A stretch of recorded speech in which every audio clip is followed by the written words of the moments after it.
Hey there UK EDCers, today on the desk I have this, which is the Zero Tolerance 0230 or 0230 or whatever, however you want to say those four numbers. I purchased this from knivesandtools.co.uk for, I think it was almost exactly £200.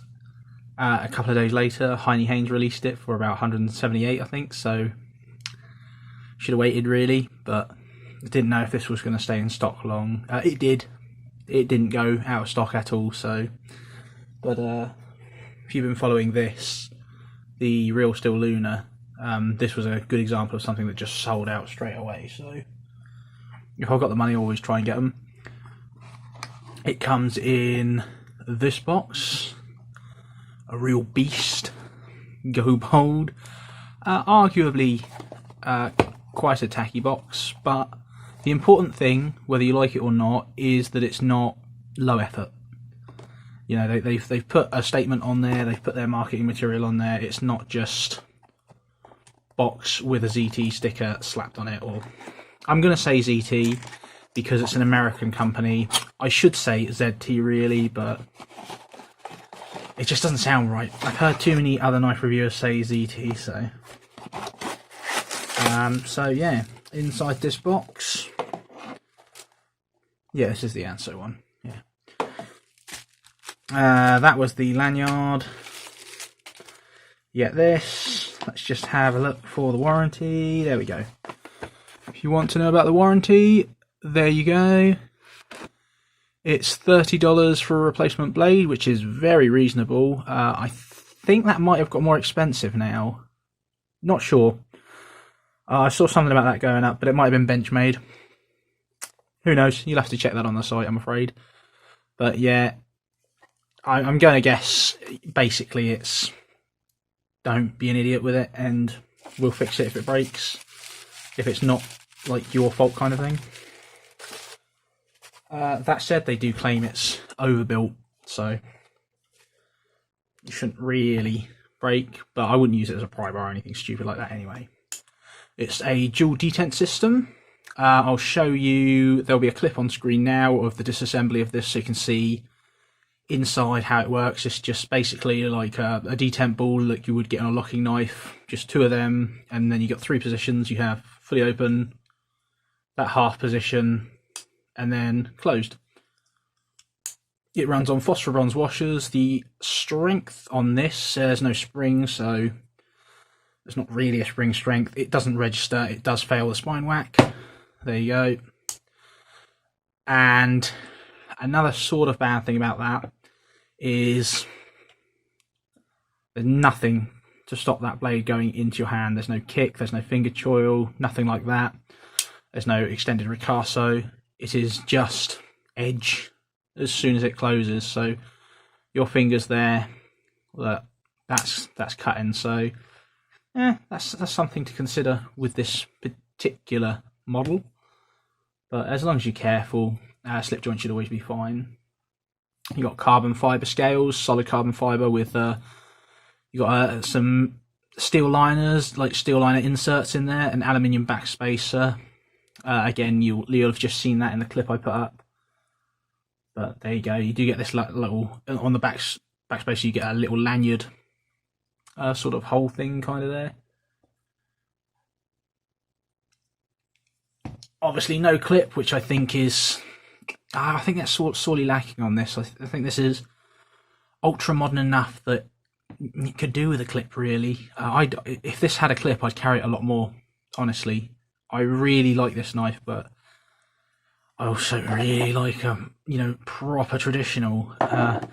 And this sort of tries to, you know, vie for that spot in my EDC sort of carry. So it's a toughie. It's toughy getting this into my pocket. Not that I haven't carried it. You got T8s and T6s on the back there just to hold the spacer in. Grip on this is phenomenally comfortable. So your thumb rests on the blade there, which is fine. There's no jimping or anything weird like that, and you're not expected to push down because it will just break. But it's, you know, that's just how that rests, and that's not bad at all. And you can see you've got a little gap there for 2 fingers, then a little hump here, and then another sort of like curve for your other 2 fingers, so it splits up your hand like that. And as you can see, you do get a full 4-finger grip and a little bit extra, which is fantastic. So if you like having all your fingers on your knife, great choice. Fit and finish on this is, it's actually really pretty good. They haven't gone for anything super over the top, like, they're not trying to meet this up perfectly with the scales or anything. For instance, like this as well. That said, though, the way they've done it, so intentional gaps, they're done very evenly, very neatly.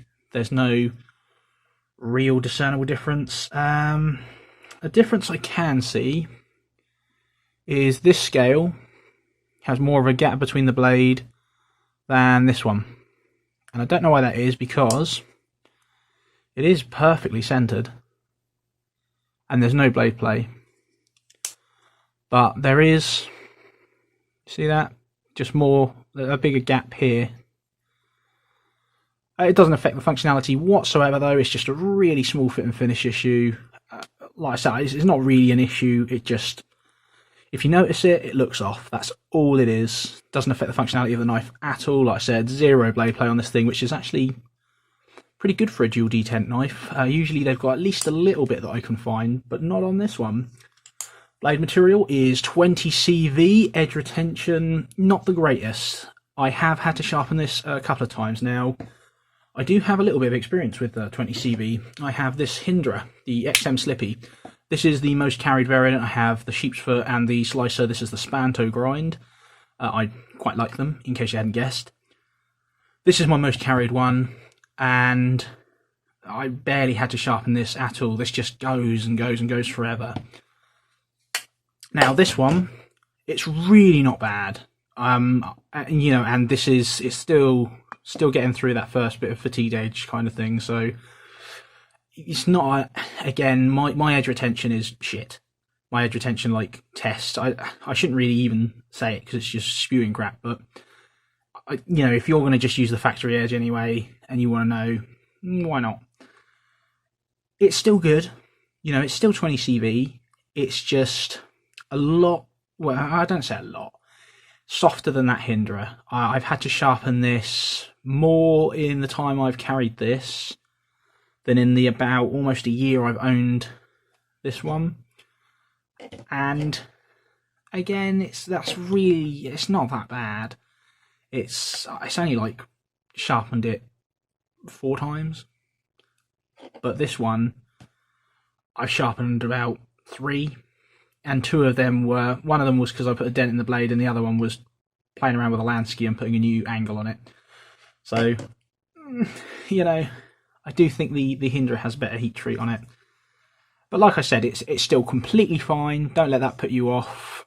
It's you can see I haven't taken off a huge amount of blade material. This is kind of what a knife looks like when you take off a lot of blade material. Look at it, it's dinky now. But yeah, this still has plenty on there, so no worries about that. Billboarding, it's quite tastefully done actually. You just get that 0 tolerance there because there's no pocket clip to slap that on. So while it's closed, you can't really see anything except that. I do think they should have put Jen Zanso's name there rather than 0 tolerance, but I guess you maybe get that kind of thing on the actual Anso customs. On there you get the rest of it. You get the model number 0230, that weird image. I've never quite understood what that is. Let's go and have a look, shall we?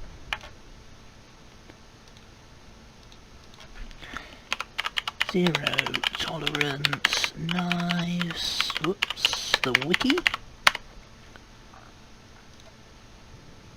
It's a brand of Kai. Kai USA. Oh. Huh. Anso design, obviously Jens Anso's designed this. USA CPM 20CV and your own unique serial number. Mine's 721.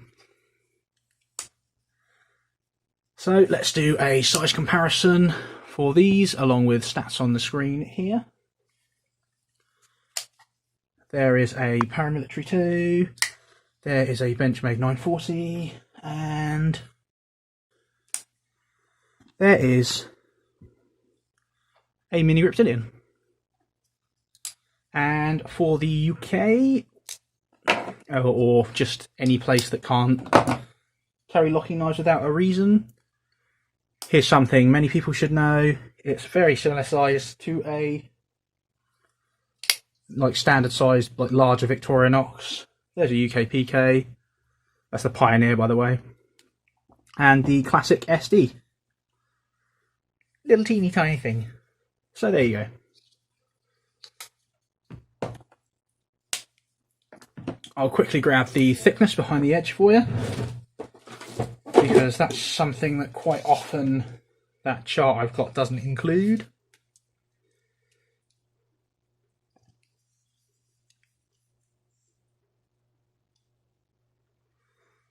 So it's really not the thinnest. Not bad, but it's, you know, I've got much thinner knives. And in millimeters. So yeah, it's just about average. It's not the sliciest thing in the world. It's really not bad though.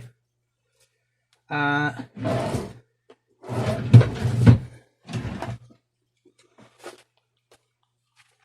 have recently put a new edge on this, so this isn't an edge retention thing or anything, but no issue. It's not like it's struggling, it's just not super thin behind the edge. There we go. So what do I think of this? This is an ultra modern sort of variant. If you want to just like a little pocket knife that doesn't look intimidating, but you're really not into sort of things like this or this or this or what other random, like this, yeah, just, you know, proper traditional kind of knives. I mean, this is a modern traditional really, but you know, you still want sort of like the sleek stylings of, you know, say something like this, you know, where you got that nice carbon fibre, and you know, these are very similar sort of looks wise.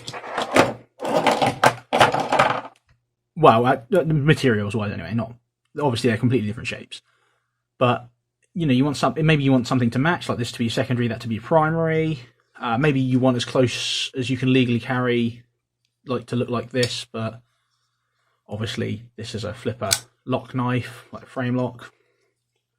You know, maybe something like this, the TRM Viator. This can be your main. And like, there you go, you can match up with the carbon fibre there. Or even something, you know, crazy like that, and again, you just match it with carbon fibre. I think it's a great choice. Personally, I find it quite hard to get this into my pocket because I've got just so many fine traditionals that don't have a pocket clip. And it's, you know, I've got so many with a clip, you know, I can take this as my main, and that's ultra modern, ultra tactical, you know. So then I want to have, you know, something very traditional as my secondary.